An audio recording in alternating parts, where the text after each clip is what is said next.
Now, as we set the stage for the presentation of the Union Budget for 2022, you've had a sort of a taste of the expectations that the government has as far as India's economy is concerned. The economic survey was tabled in the Lok Sabha today by the Finance Minister, and the key headline in that document is that India's growth is pegged at 8 to 8.5% in the coming financial year. And the government believes that the CPI, which is the retail inflation print, at 5.6% in December is within the targeted tolerance band, which, as you know, is 4% plus or minus 2% for the inflation targeting central bank. But all of this is something that is watched very closely by the markets as a whole, most certainly, but the bond market in particular. And there's been quite a bit of action in the bond market of late, not just in India, but globally, with yields climbing higher.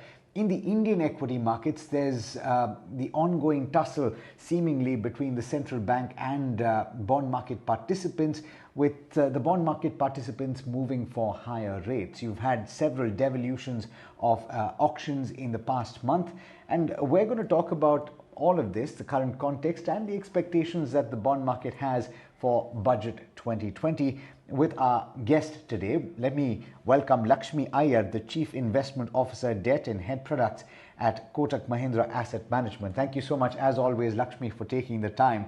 Set the context for us. The headline I think a lot of people are taking from the economic survey is growth at 8 to 8.5%. It's a pretty wide band if you think about it. But how does that fit into your own expectations, and what else did you pick up that was interesting from the economic survey today? Hi Alex, good evening. So I think from an economic survey standpoint, definitely the number to be watched out was what is the likely growth estimate, which, as you rightly observed, is in the band of 8 to 8.5%, or a nominal GDP growth in the vicinity of about 13%. So that's the number. Apart from that, I think what is the general assessment? See, this economic survey typically for the bond markets is more of what has already transpired in the past and not really something which is very forward looking. So I think more from an economic survey, as long as there was nothing untoward, which in this case today was not really anything negative per se, the bond markets will more keenly observe or watch out for what are the likely pitfalls or likely positives or bonus points in the budget, which is likely to be tabled tomorrow, and not so much as to what really went about in the economic survey. But yes, growth seems to be coming back. Inflation is not a very, very big concern. So that's sort of pleasant music to the bond markets.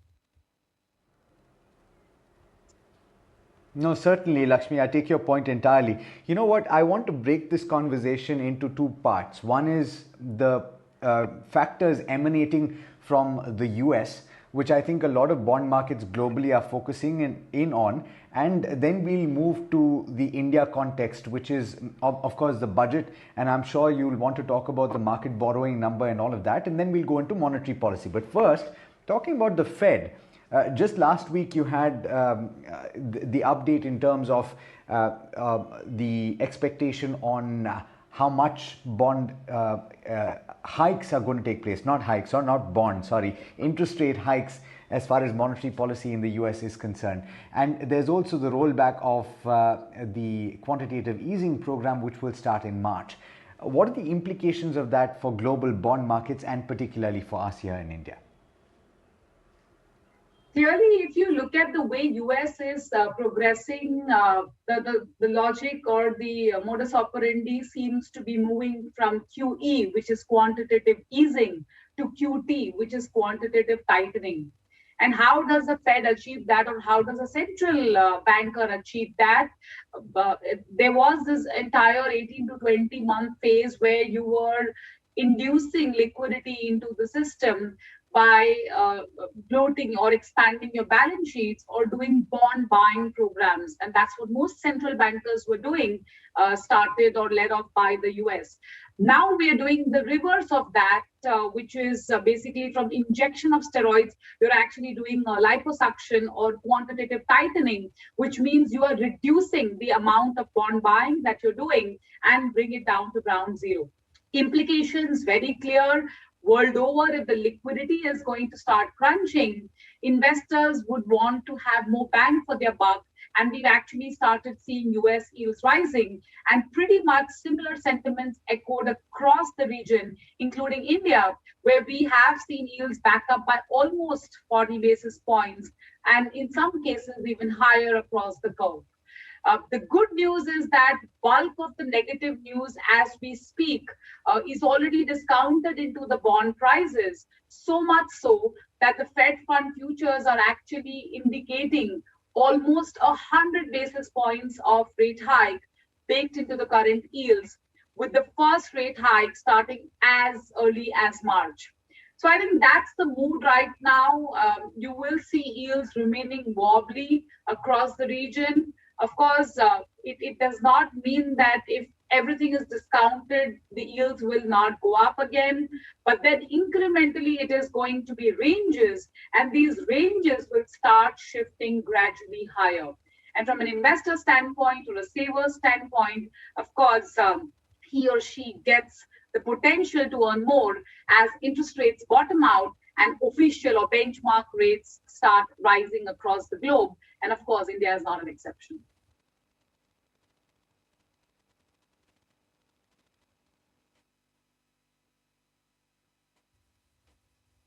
Interesting. I wanted to get your view on this also. Why are we seeing so many devolutions of late where bond auctions are not really being subscribed to entirely? Is the market feeling that the yields are not where they should be, that they should be higher, in fact, despite the fact that you've seen yields rising across the entire curve?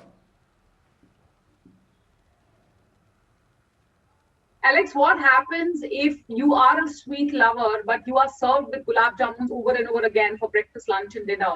The resultant is that the supply is more than demand, and after a point in time, you say no more, or you try to postpone your consumption. I think pretty much similar is happening in the bond markets. How much ever we love sovereign bonds, and the carry looks very attractive, but there is a week on week supply. And when there is a week on week supply, and the incremental appetite, at least from the domestic institutions, is quite limited. And there is this fear of impending supply because of the new borrowing program starting April of the next year, or for FY 2023. There is this feeling of wanting to postpone your consumption to wait for better yields. That, of course, coupled with global crude prices, where Brent prices have been rising, is giving this discomfort, or I would say apprehension, on how much more and how too soon will RBI hike rates. So I think all of these blended together in a jar is leading to a recipe of higher rates as investors tend to postpone their consumption. Lakshmi, you're reminding me that I should not have that ice cream that I'm thinking of having later tonight, that I should stick to the diet plan that I set out for at the start of the year. And you're saying that the bond market is also looking at a diet plan ahead of the presentation of the budget. But that number, I'm sure you're looking at very closely, the bond market is looking at very closely, the market borrowing number. Where do you think there will be a problem if that number is say if it crosses that threshold? What is the threshold that you think is the most important at this point? If it's too bloated, then the market will react negatively to it. What are you expecting in terms of market borrowing for the new year? So this year, FY 2022, the gross borrowing, which is the total supply through market dated securities, was in the vicinity of around INR 12 trillion rupees, or 12 lakh crores. So if we see a similar number, because we're expecting an expanded GDP base for next year. So if we see a similar kind of a number or thereabouts, it should be okay, and markets would not take it very negatively. But assuming the number goes north of, say, 12.3 lakh crores or 12.5 lakh crores, that would create, I would say, a little bit of palpitation in the bond markets, because we're already having reasonably higher maturities of government securities in FY 2023. And if we have to funnel all that in the form of cross borrowing, because that's where the weekly supply kicks in, clearly that could be a little bit of a showstopper from a bond market rally. We've seen small glimpses of market buying pick up today, but that's more because there was a conversion which was announced of dated government securities, which has come as a positive respite. So this momentum will continue if the borrowing program is in the vicinity of around INR 12 trillion rupees. Okay, so that's certainly one number to look forward to.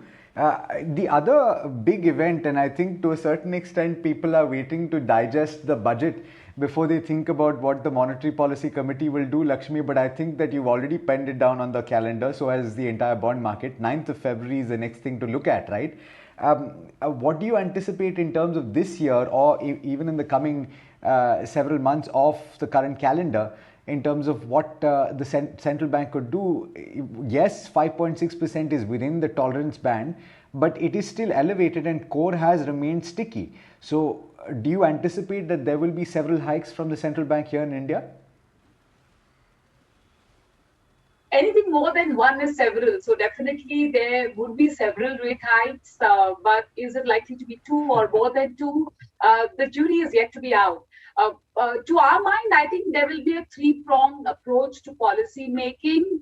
A, you have to narrow the corridor between the reverse repo and the repo rate, which to our mind is long overdue.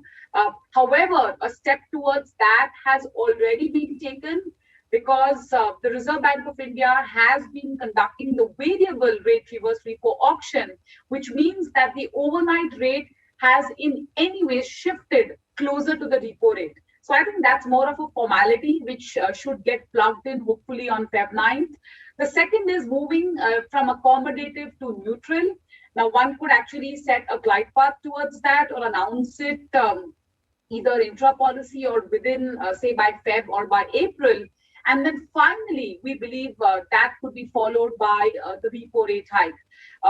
To our mind, a Feb policy or an April policy may be too early for the repo action as yet, for two reasons. One, as you rightly observed, inflation is still well within control, within the RBI's tolerance range. Core is sticky yet, but it's not really inching significantly upward. And of course, we need more credible or durable signs of sustaining the credit offtake, which is just about started. So after having this long 18 to 20 months of hibernating phase due to the pandemic, one wouldn't really want to jump into the situation. So I think normalization is the first step, and then we start seeing this progressively. I think that could be the way forward for the monetary decision making. But I think Feb 9th, probably the bond market's Valentine gift could be a reverse repo rate hike. Interesting. That's certainly something. And your idea, I think, as a bond market representative of Valentine's gift, will be very interesting to look at. But very quickly, Lakshmi, we're running out of time, but I want you to give a perspective, because it's the operative thing that a lot of investors will look at. How do you see the yield curve progressing? Where do you see the yields moving in the medium term and towards the end of 22? We are at about 6.7% on the 10-year benchmark. The very near term, I think it will be quite tight ranged. We could see the yields coming down a little bit, settle over there before it makes the next move upward. A key would be how much of FPI or foreign money comes into the country, into bonds. This month is a reasonably good trend to start with. So I think some cues for that in the budget tomorrow will set the pitch or set the ball rolling. But otherwise, left to itself, we see the yields gradually inching upward. The word here is gradual, and in ranges with the incremental ranges heading upward. Absolutely. All right. Lakshmi, thank you so much for joining in, for giving us the perspective and the expectations of the bond market heading into the presentation of the union budget. Always a pleasure speaking to you. All right, let's slip into a short break. We've got more on the other side, so do stay tuned.